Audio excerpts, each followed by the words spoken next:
Hello everyone and welcome to the class. आज हम tenses का थर्ड पार्ट करने वाले हैं और कुछ क्वेश्चंस हमने खुद ने क्रिएट किए हैं और लगभग उसी तरीके के क्वेश्चंस क्रिएट किए हैं जो आपसे एग्जाम्स में पूछे जाते हैं और इसके थ्रू कुछ रूल्स को भी हम समझ लेते हैं। Let's start the journey. तो आज के पार्ट में हम कुछ क्वेश्चंस की प्रैक्टिस करेंगे और साथ साथ में कुछ रूल्स भी सीखते चले जाएंगे। तो सबसे पहला क्वेश्चन हम यहाँ पे देख लेते हैं और ये क्वेश्चन लिखा है why didn't you dash there. बहुत ही आसान क्वेश्चन अब आपको लगने लगा होगा क्योंकि हम इस रूल पे एक बार पहले बात कर चुके हैं कि जहां कहीं भी आपको डू, डज, डिड या डोंट, डजंट या डिडंट कहीं भी दिखाई दे तो आपको फर्स्ट फॉर्म का यूज करना है, first form of the verb का यूज करना है। तो यहां देखिए, यहां लिखा है why didn't you dash there और यहां पे फर्स्ट फॉर्म आपको दिखाई दे रही है, वो है गो। तो हम यहां पे लिखेंगे why didn't you go there. तो आपका सेकंड ऑप्शन जो है वो बिल्कुल सही है और आपने भी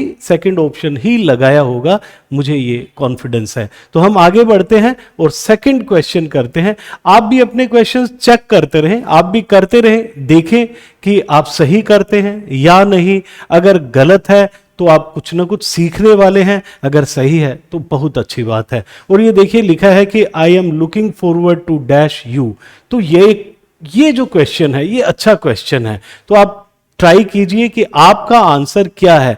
आपने शायद ये सोच लिया होगा, अभी तक आपने कुछ आंसर अपना सोच लिया होगा और आपने ये सोचा होगा कि अगर टू है तो उसके बाद हमें first form of the verb use करना है, जो कि आपको मीट दिखाई दे रही है। लेकिन ये आंसर आपका गलत होगा क्योंकि जहां कहीं भी आपको लुक फॉरवर्ड टू या फिर अकस्टम्ड टू या फिर बी यूज्ड टू जैसे वर्ड्स मिलते हैं, देखिए एक तो है लुक फॉरवर्ड टू, या इसी तरीके से मैं एक वर्ड लिखता हूं अकस्टम्ड टू, अगर आपको कहीं भी मिलता है अकस्टम्ड टू, और इसी तरीके से अगर आपको वर्ड मिलता है बी यूज्ड टू।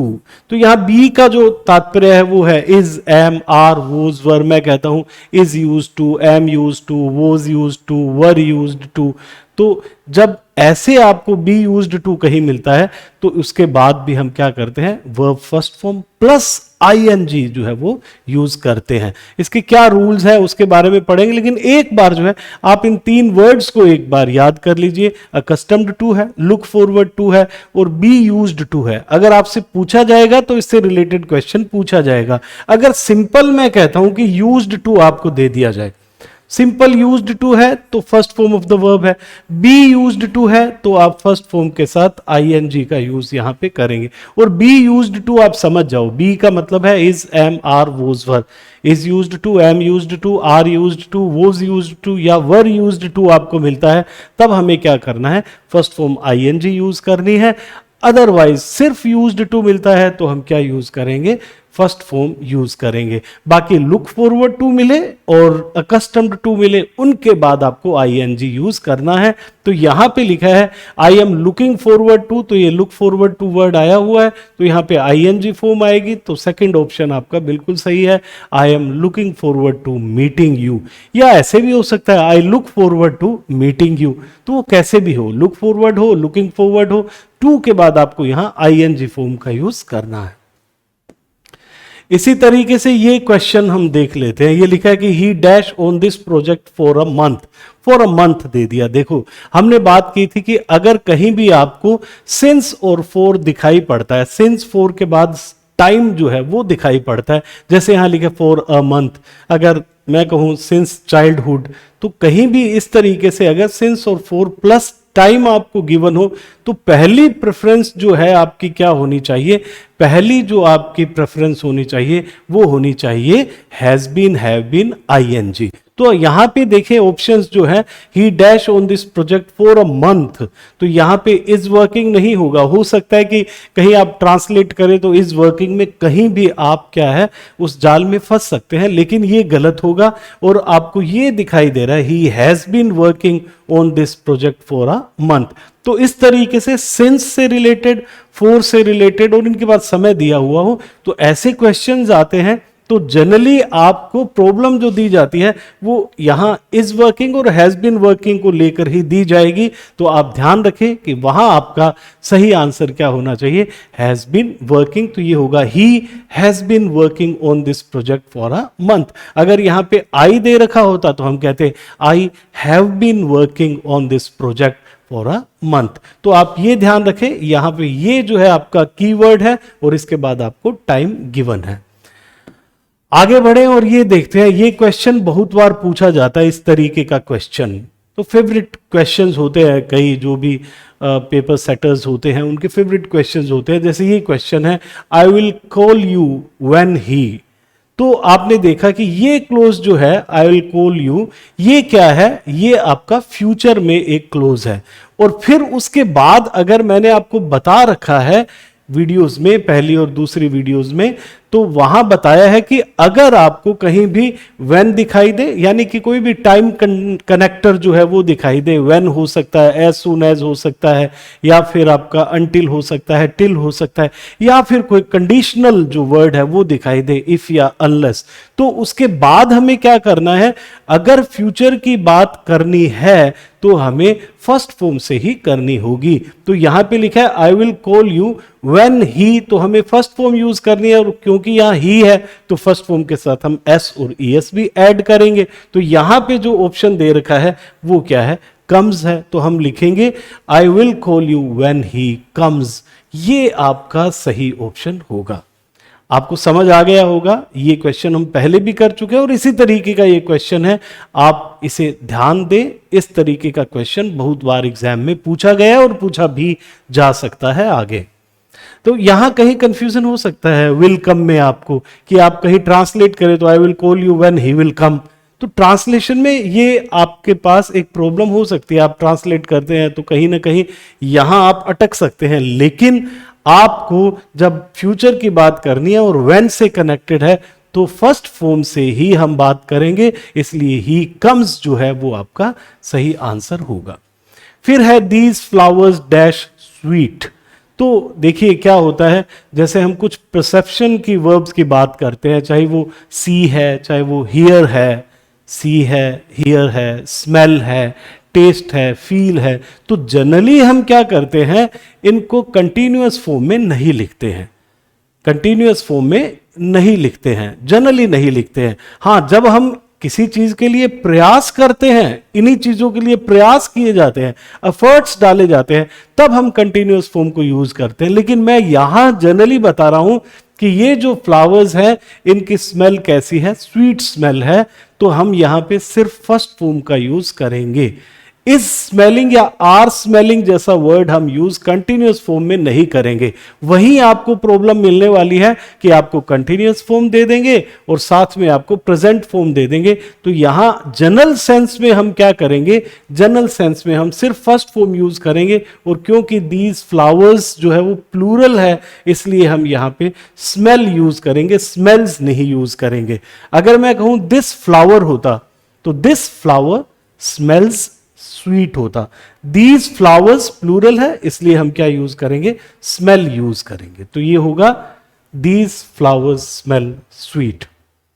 अब क्या होता है कि मैंने कहा कि प्रेजेंट में यूज होता है, मैंने अभी आपको बताया कि जब हम एफर्ट्स करते हैं तब क्या करते हैं कि आप उसको आईएनजी फॉर्म में भी, कंटिन्यूअस फॉर्म में भी यूज कर सकते हैं। जैसे मान लीजिए कि कोई भी चीज जो है आप स्मेल करके बताना चाह रहे हैं कि यार ये क्या है, तो आप एफर्ट्स डालते हैं, इस तरीके से ट्राई करते हैं, उसमें कुछ दिमाग लगाते हैं, तो एफर्ट्स करते हैं, तब हम कह सकते हैं he is smelling it to tell whether it is this और दैट, कि वो इसको स्मेल कर रहा है ये बताने के लिए कि ये चीज है या वो चीज है, जो भी है। तो हम जब प्रयास डालते हैं इसमें तब आईएनजी फॉर्म आती है, अदरवाइज जनरल सेंस में हम क्या यूज करते हैं, फर्स्ट फॉर्म ही यूज करते हैं। तो दीज फ्लावर्स स्मेल स्वीट इसका सही आंसर होगा, आर स्मेलिंग नहीं होगा। फिर लिखा है I am always dash my keys. ये क्वेश्चन भी इस तरीके का क्वेश्चन हम लोग कर चुके हैं, I am always dash my keys. तो क्या है कि जनरली क्या होता है, ऑलवेज के साथ हमने बात की थी कि फर्स्ट फॉर्म का यूज होता है, जैसे I always go there, I always play there, I always sing. तो ये क्या है, ये आपका ऑलवेज के साथ जनरली हम फर्स्ट फॉर्म का यूज कर रहे हैं। लेकिन ये देखिए यहां आया है आई एम ऑलवेज। तो ये आई एम ऑलवेज क्या होता है? आई एम ऑलवेज जैसे लिखा है कि I am always losing my keys होगा। यहां I am always losing my keys का मतलब आप यहां कुछ फ्रस्ट्रेशन शो करते, क्या यार हमेशा ये कीज जो है वो कहीं ना कहीं मैं भूल जाता हूं। तो क्या है, I am always losing my keys. तो यहां पे ये कॉन्सेप्ट आप समझे कि ऑलवेज जो है वो वैसे तो फर्स्ट फॉर्म हम यूज करते हैं ऑलवेज के साथ, लेकिन अगर इज एम आर ऑलवेज है तो आईएनजी भी यूज होता है। लेकिन किस सेंस में यूज होगा आप समझ गए, कहीं हम अपनी फ्रस्ट्रेशन को शो करते हैं या कोई भी चीज बहुत बार बार जो है वो रिपीट हो रही है उस सेंस में। तो यहां पे ये आंसर आपका सही होगा, I am always losing my keys. Next question हम देख लेते हैं। ये बहुत ही अच्छा क्वेश्चन है, आपके एग्जामिनेशन की दृष्टि से बहुत ही अच्छा क्वेश्चन है। ये लिखा है कि he made me dash the problem, he made me dash the problem. तो यहां पे आपको दिया है he made me solve, he made me sold, he made me to solve, he made me solving. तो यहां आपका इन दो में हो सकता है कि कोई कंफ्यूजन हो, he made me to solve the problem. लेकिन आप ध्यान रखें कि कुछ ऐसे वर्ड्स हैं जैसे मेक है या फिर मैं कहूं लेट है, तो उनके साथ हम बेयर इन्फिनिटिव यूज करते हैं। मतलब बिना टू का, प्लेन इन्फिनिटिव, बिना टू के फर्स्ट फॉर्म हम यूज करेंगे। और बिना टू की फर्स्ट फॉर्म तो क्या है, सोल्व है। तो हम यहां क्या लिखेंगे, ही made me solve the problem. तो हो सकता है आपके दिमाग में टू सोल्व आया होगा एक बार। तो मेक के लिए, मेड के लिए, लेट के लिए आप टू जो है वो कभी भी नहीं सोचे। जैसे मैं ये कहता हूं कि he makes me do this, आप यहां पे he makes me to do this जो है वो नहीं लिखेंगे। लेकिन एक बात ध्यान रखना कि जब हम मेक के सेंटेंसेस अगर हम पैसिव में बनाते हैं तब उसमें टू यूज करते हैं। जैसे अगर मैं इसी सेंटेंस को ही made me solve the problem लिखूं, अगर मैं पैसिव में लिखता हूं आई वॉज मेड, तो देखिए वॉज मेड जो है वो क्या है, पैसिव फॉर्म है। I was made to solve the problem, फिर टू सोल्व लगेगा।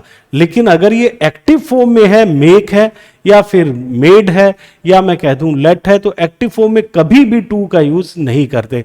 और लेट का तो एक और कॉन्सेप्ट है कि वो पैसिव में भी टू का यूज नहीं करेगा। जैसे मैं कहूं कि आई लेट हिम गो, और अगर मैं इसका पैसिव फॉर्म लिखूंगा तो क्या लिखूंगा, ही वॉज लेट गो। तो यहां पे भी देखो टू का यूज नहीं होगा। लेट में तो एक्टिव हो चाहे पैसिव हो हम बेयर इन्फिनिटिव ही यूज करते हैं। लेकिन अगर मेक में अगर ऐसी बात आ जाए तो आपको क्या करना है, अगर वो एक्टिव है तो बेयर इन्फिनिटिव है, और अगर पैसिव है तो टू प्लस इन्फिनिटिव आपको यूज कर रहे हैं। बहुत ही अच्छा रूल है, आपको अच्छे से समझ आ गया होगा। हम आगे बढ़ते हैं और ये क्वेश्चन देखते हैं। ये भी बहुत अच्छा क्वेश्चन है। तो हम क्या कर रहे हैं, आज हम कुछ ऐसे वर्ड्स ले रहे हैं जिनसे आपको कुछ कॉन्सेप्ट्स मैं क्लियर करवा रहा हूं। तो कहीं भी देखिए क्या होता है, ये इंडक्टिवली हम चीजों को सीख रहे हैं। एक तो क्या होता है कि मैं रूल बताऊं आपको पहले और फिर धीरे धीरे हम क्या है कि एग्जांपल्स करें। यहां एग्जांपल्स कर रहे हैं और फिर रूल को हम लोग समझ रहे हैं। तो इंडक्टिवली आप चीजों को जो है वो ग्रहण करते तो वो ज्यादा देर तक समझ आती है, और आप क्योंकि खुद उसमें अपना माइंड यूज करते हैं, अप्लाई करते हैं, तो वो चीजें जो है वो फिक्स आपके माइंड में रहती है। तो she had better dash now, हो सकता है कि यहां अटक रहे हो कि हैड आ गया थर्ड फॉर्म लगा देते हैं। नहीं, ऐसा नहीं है। ये हैड बेटर जो है ना, ये क्या है, ये एक वर्ड है, समझ लो आप। ये कंप्लीट जो है वो मिलके एक वर्ड बना हुआ है, कंपाउंड वर्ड कह सकते हो। कि हैड बेटर जो है, हैड बेटर एक अपने आप में वर्ड है जो शुड का सेंस जो है वो देता है। तो हम लिखते हैं she had better dash now. तो आप हमेशा ध्यान रखना कि हैड बेटर के बाद हमेशा फर्स्ट फॉर्म यूज करेंगे, और उसमें कहीं भी इन्फ्लेक्शंस भी नहीं होंगे कि एस और एस यूज हो, नहीं। क्या यूज करेंगे, फर्स्ट फॉर्म। जैसे हमने मेक में, मेड में, लेट में किया था, सिर्फ फर्स्ट फॉर्म यूज होगी, बेस फॉर्म। उसमें एस और एस भी यूज नहीं होता है।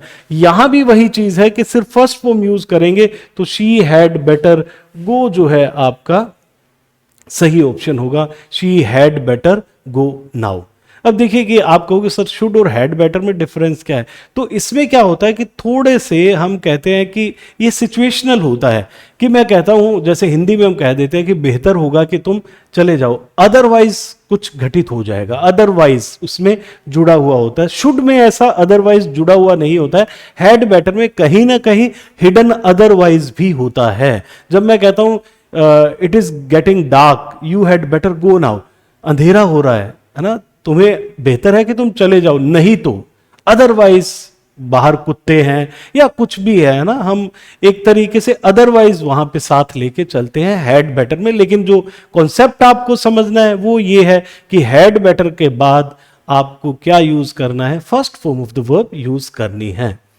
इसी तरीके से ये क्वेश्चन देख लेते हैं, बहुत अच्छा क्वेश्चन है, आपको समझ भी आ गया होगा कि यहां पे अनलेस का यूज है और ये यहां पे फ्यूचर में लिखा है, और लिखा है I won't help you unless he dash me to do it. तो आपको समझ आ गया कि यहां फ्यूचर है, तो हमें यहां भी फ्यूचर का सेंस यूज कर रहे हैं, लेकिन वो फ्यूचर का सेंस किससे यूज करना है, first form of the verb से यूज करना है। और first form of the verb ही के लिए हम क्या लगाएंगे, टेल लगाएंगे या टेल्स लगाएंगे, बिल्कुल टेल्स लगाएंगे, बिल्कुल सही है। और यहां पे क्या होगा, हम यूज करेंगे I won't help you unless he tells me to do it, I won't help you unless he tells me to do it. तो ये आपको ऑप्शन समझ आ गया होगा कि किस लिए आया, क्योंकि यहां अनलेस है।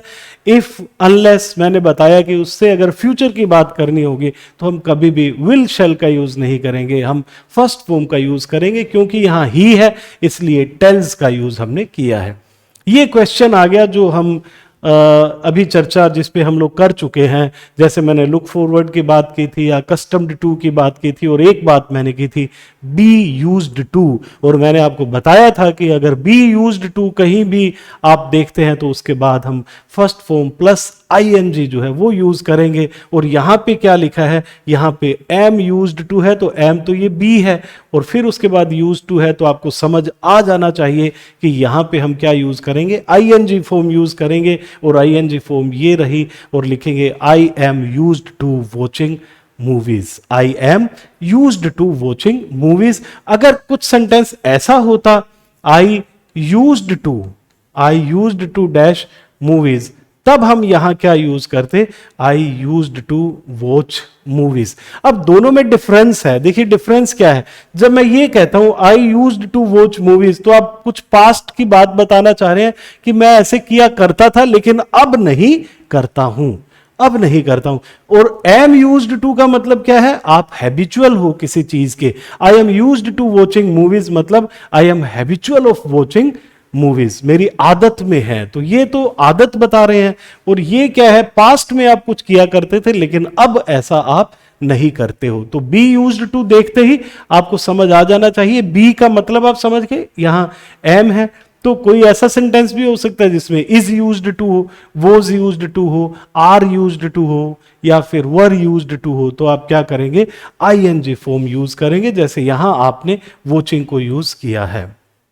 ये क्वेश्चन देख लीजिए, water dash at 100 degree centigrade. तो यहां पे ये जो आंसर है आपको पता चल गया कि हम कोई भी साइंटिफिक ट्रुथ जो है वो बताते हैं, कोई भी फैक्ट की बात करते हैं, चाहे वो साइंटिफिक फैक्ट है, चाहे कुछ यूनिवर्सल फैक्ट है या कोई जनरल फैक्ट है, तो उसमें हम फर्स्ट फॉर्म का यूज करते हैं। और क्योंकि वोटर यहां पे क्या है, सिंगुलर है, इसलिए हम क्या यूज करेंगे, water boils at 100 degree centigrade. तो आपका सेकंड ऑप्शन जो है वो बिल्कुल सही है, water boils at 100 degree centigrade. तो आपको समझ आया कि फैक्ट के लिए हम ऐसा करते हैं। ये क्वेश्चन आया है I dash a novel nowadays. तो ये नाउ अ डेज, देखिए these days, now a days.